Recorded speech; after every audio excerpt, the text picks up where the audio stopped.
हनुमान चालीसा कब करना चाहिए, कैसे करना चाहिए, हनुमान चालीसा करने से जीवन में क्या क्या घटित होता है, अब हनुमान जी को क्या भोग लगाना चाहिए, किस समय उनकी पूजा करना चाहिए, किस विधि विधान से उनकी पूजा करना चाहिए। तो आज हम इन सब चीज़ों के बारे में बात करेंगे। तो नमस्कार, जय श्री राम, जय बालाजी महाराज की। कैसे हैं आप लोग? उम्मीद करती हूँ आप लोग बहुत अच्छे होंगे।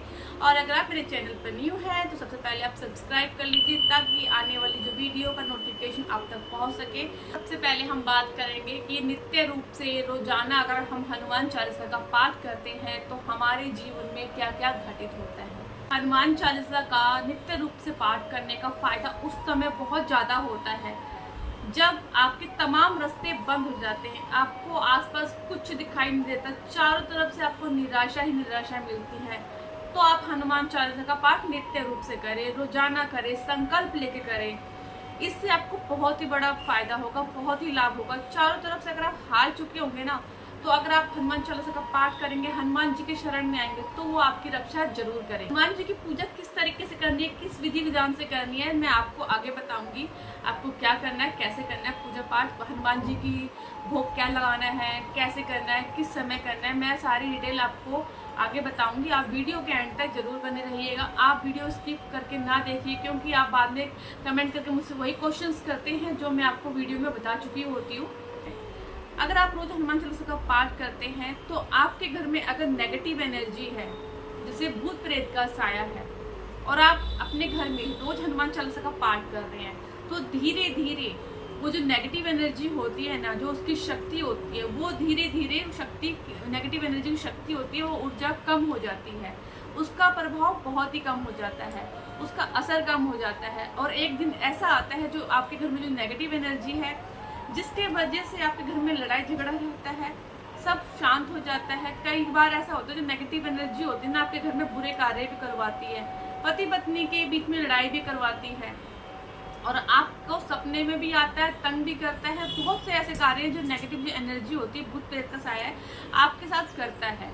तो वो धीरे धीरे अगर आप नित्य रूप से हनुमान चालीसा का पाठ करेंगे तो जो उसकी एनर्जी है वो एक न एक दिन समाप्त हो जाएगी, खत्म हो जाएगी।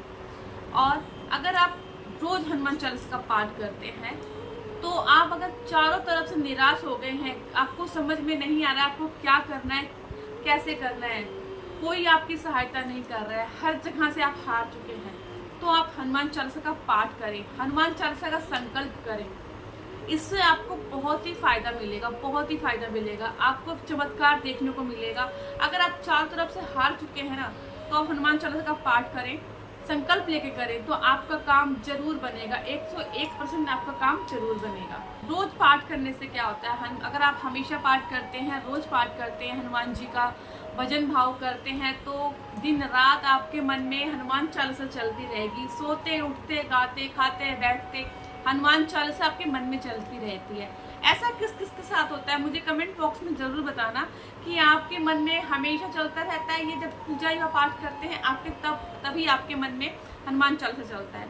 मेरे साथ तो ऐसे ही होता है, जब से मैं हनुमान जी की शरण में आई हूँ, उनकी पूजा पाठ कर रही हूँ, तब से मेरे साथ ऐसा हो रहा है। उठते खाते नहाते गाते जो भी मैं नित्य पूरे दिन में कार्य होता है, मेरे मन में हनुमान चालीसा चलती ही रहती है। और कभी कभी मैं मुंह से गुनगुना भी देती हूँ और मैं हंसती भी हूँ, सोचती हूँ कि मतलब हनुमान चालीसा का पाठ मैं हमेशा ही करती रहती हूँ। तो ये एक बहुत अच्छी बात है। अगर आपके साथ भी ऐसा होता है तो ये बहुत ही अच्छी बात है। इससे ये साबित होता है कि हनुमान जी आप पे कृपा बरसा रहे हैं, और आपका जो रुझान है, जो आपका आकर्षण है, वो हनुमान जी की तरफ, राम जी की तरफ बढ़ता ही चला जा रहा है। आध्यात्मिक रूप से आपका जो मन है वो भगवान की ओर अर्पित होता चला जा रहा है। ये बहुत ही बड़ा कारण है, आप हनुमान जी के भक्त बनते चले जा रहे हैं। ये मैं ऐसा इसलिए कह रही हूँ, और मेरा वीडियो बनाने का एक मकसद और है। मैं चाहती हूँ कि आप लोग भी हनुमान जी की शरण में आए, और जिस परेशानियों से आप गुजर रहे हैं, आपकी भी समस्याओं का समाधान हो सके, आप भी अपनी समस्या का समाधान पा सके, निजात पा सके। क्योंकि जो हनुमान जी का कलयुग में चमत्कार देखने को मिल रहा है, बहुत ही मिल रहा है। आप देख रहे होंगे कि हर दूसरा बंदा, हर दूसरा लोग यही बोल रहे हैं कि मेरे साथ, मैंने हनुमान चालीसा का पाठ किया तो मेरे साथ ये चमत्कार हुआ, संकल्प लिया तो ये चमत्कार हुआ, भजन बाण का पाठ किया तो ये हुआ।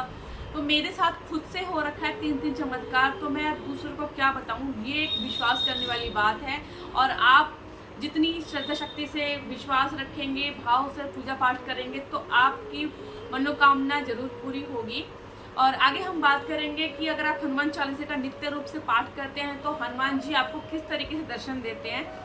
अगर आप नित्य रूप से करते हैं पूजा पाठ तो आपको स्वप्न में हनुमान जी दर्शन देते हैं।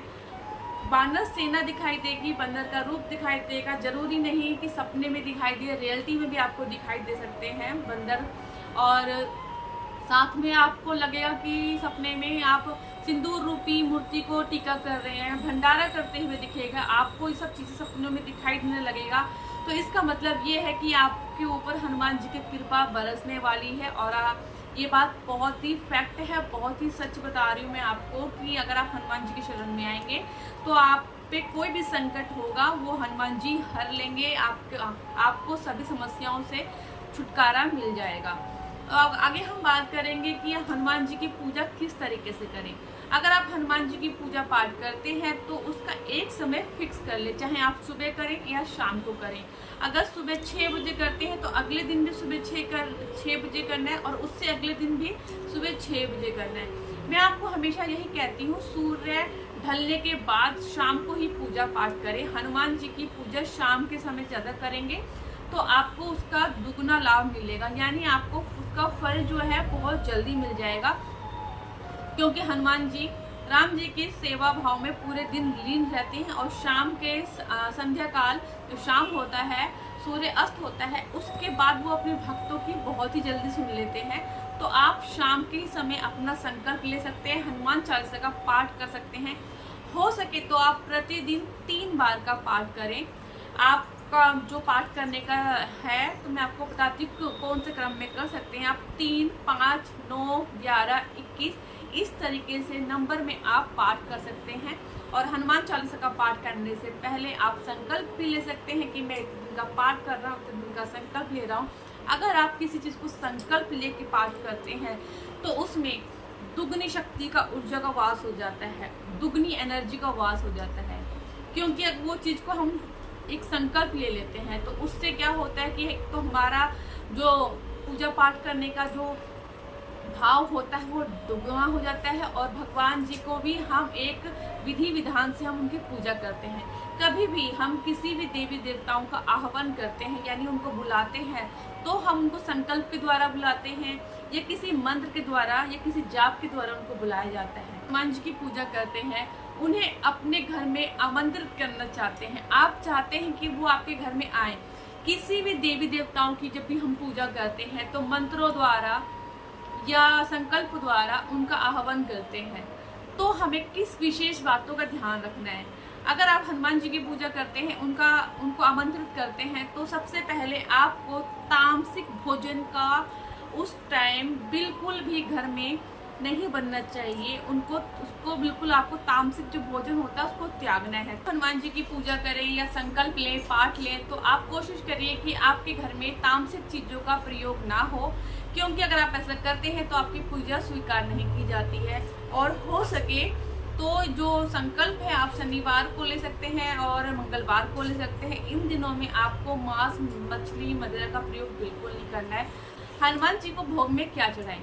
हनुमान जी को भोग में आप बेसन के लड्डू, बूंदी के लड्डू, या आप अपने हाथ से स्वयं बना के प्रसाद चढ़ा सकते हैं, या आप कोई फल भी उनको चढ़ा सकते हैं। मिश्री चढ़ा सकते हैं, किशमिश चढ़ा सकते हैं, या नारियल चढ़ा सकते हैं। आप उनको कुछ भी चढ़ा सकते हैं।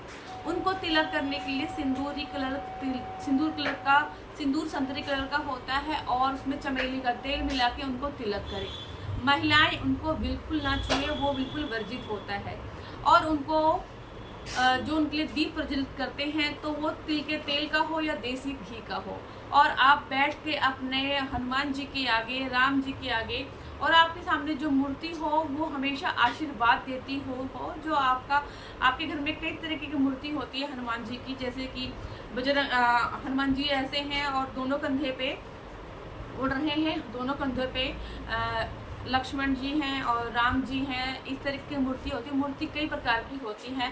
तो आपको जो भी आपका आपकी समस्या है उसी के हिसाब से अपने सामने मूर्ति रखें। अगर आपको उनका आशीर्वाद प्राप्त करना है तो उनकी एक मूर्ति आती है ऐसे आशीर्वाद देते हुए, सीना चीरते हुए इसमें राम जी दिखाई देते हैं। आप वो मूर्ति अपने घर में रख सकते हैं। और अपने घर में, अपने घर के अंदर खंडित मूर्ति बिल्कुल ना रखें। एक कमेंट आया था कि दीदी मेरी एक मूर्ति है, हम लेकर आए थे तो गलती से टूट गई, क्या मैं उसको जोड़ के मंदिर में रख सकती हूँ? तो कभी भी खंडित मूर्ति जो होती है वो मंदिर में नहीं रखी जाती है। आप उसको हटा दीजिए, उनकी आप फोटो लेके आ जाइए, वो चिपका लीजिए। और इसी विधान से आपको हनुमान जी की पूजा करनी है। आपकी सभी समस्याओं का समाधान आपको मिल जाएगा। अगर आपको मेरी वीडियो अच्छी लगती है तो आप लाइक से सब्सक्राइब कर सकते हैं और वीडियो को ज़्यादा से ज़्यादा शेयर करें। जय श्री राम।